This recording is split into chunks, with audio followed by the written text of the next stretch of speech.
স্পোর্টসকে বেছে নিয়েছেন আমাদের স্কুলের ছেলে মেয়েদের সকলের জন্য। আজকে যদি আমার ছেলে মেয়ে সকলের জন্য তাদের দৈনন্দিন জীবনে ক্রীড়ার যে প্রয়োজনীয়তা, শরীর চর্চার যে প্রয়োজনীয়তা, ক্রীড়াকে যে একটি নিজের ক্যারিয়ার হিসেবে বেছে নেওয়া, ক্রীড়ার সাথে সম্পর্কিত যারা কাজ করেন তাদেরকে এই কার্যক্রমে সম্পৃক্ত করা, অর্থাৎ স্পোর্টস ইকোনমি, ক্রীড়ার অর্থনীতি একটা অর্থনীতি। এটা অনেকদিন বাংলাদেশে কেউ অনুধাবন করে নেয়।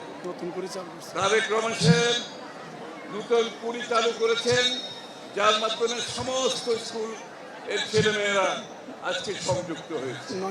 ওদের মধ্যে যাদের সৃজনশীলতা আছে, যারা ভালো করবে তাদেরকে উঠে আসার একটা সুযোগ সৃষ্টি করেছে। জিয়া রহমান সাহেব নতুন করের মাধ্যমে বাংলাদেশের শিল্পাঙ্গনে একটি বড় ধরনের আন্দোলন সৃষ্টি করেছিলেন। তারেক রহমান সাহেব আজকের প্রধানমন্ত্রী ক্রীড়ার মাধ্যমে একটি নতুন জীবন ফিরিয়ে দিচ্ছে শিক্ষাঙ্গনে, খেলার মাঠে, যার মাধ্যমে আমাদের ছেলেমেয়েরা আগামী দিনে নিজেদেরকে গড়ে তুলতে পারবে স্পোর্টসের জন্য, কেউ ক্যারিয়ার হিসেবে নিতে পারবে। এবং স্পোর্টসের সাথে জড়িত যে কার্যক্রম, লক্ষ লক্ষ লোক জড়িত আছে এখানে, এগুলোকে আমরা অর্থায়ন করছি। এখন আগে দেখা যেত ক্রীড়াবিদরা টাকা পয়সার অভাবে অনেকে চলতেও পারে না। আজকে কিন্তু ক্রীড়াবিদ যারা ছিল, যারা ভালো করেছিল, সবাইকে রাষ্ট্রের পক্ষ থেকে মাননীয় প্রধানমন্ত্রী তাদেরকে অনুদান দিয়েছে। স্কুলের ছেলে মেয়েদের ড্রেস দেওয়া হচ্ছে, ব্যাগ দেওয়া হচ্ছে, জুতা দেওয়া হচ্ছে। এই ছেলে মেয়েরাই হচ্ছে আগামী দিনের বাংলাদেশের ভবিষ্যৎ। তাদেরকে যদি আমরা খেলাধুলা, লেখাপড়ার সাথে সাথে খেলাধুলার সংস্কৃতি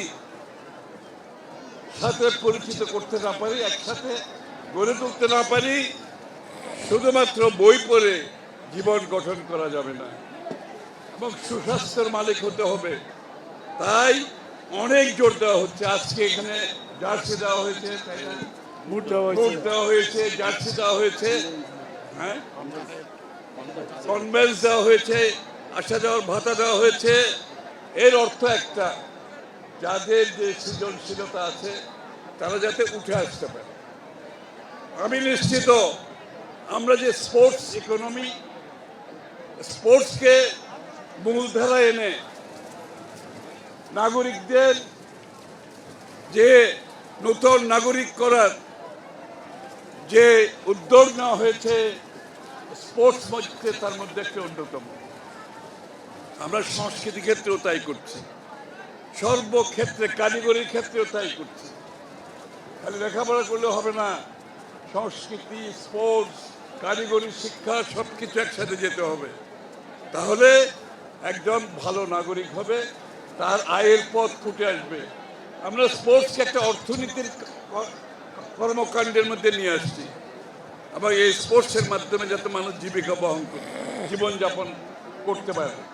স্পোর্টসের মধ্যে অর্থ আছে, স্পোর্টসের মধ্যে মানুষের দৈনন্দিনভাবে যে আজকে মাদকাসক্তি হচ্ছে, আজকাল ছেলেমেয়েরা ওই মোবাইলে ঢুকে যাচ্ছে, মোবাইলে ক্যাসিনো করছে। এখান থেকে বেরিয়ে আসতে হলে সবাইকে খেলার মাঠে নিয়ে আসতে হবে, সবাইকে খেলার মাঠে নিয়ে আসতে হবে, সবাইকে সংস্কৃতি অঙ্গনে নিয়ে আসতে হবে। সুতরাং এই ধারা অব্যাহত থাকবে। আমাদের প্রধানমন্ত্রী চট্টগ্রামকে বেছে নিয়েছেন, প্রাইম মিনিস্টার গোল্ড কাপ এই চট্টগ্রাম থেকে শুরু হবে ইনশাআল্লাহ 10 তারিখে। সুতরাং চট্টগ্রামের গুরুত্ব স্পোর্টসের বেলায় অনেক ভালো। যারা স্পোর্টসের সাথে জড়িত আছেন সবাইকে আমি অনুরোধ করছি, আপনারা আগের মতো যাতে স্পোর্টসে কোনো রকমের যে ধরনের দলাদলি হয়েছে এটা আমাদের দরকার নেই। আমরা যারা স্পোর্টসকে ভালোবাসি তারা স্পোর্টসে এগিয়ে আসবে, যারা সংস্কৃতিকে ভালোবাসি সংস্কৃতির ক্ষেত্রে এগিয়ে আসবে। সুতরাং সবার জন্য আছে, সবাই সব জায়গায় যাওয়ার কোনো দরকার নাই।